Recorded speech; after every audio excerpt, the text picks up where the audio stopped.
Magandang hapon sa lahat. Narito ang 2 PM draw. Araw ng Lunes, December 18, 2023. Para sa 2D Lotto, 27, 7 in exact order. Para sa 3D Lotto, 9, 2, 6 in exact order.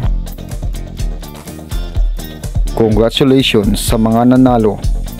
Mag-like, subscribe para updated kayo sa mga susunod na draw.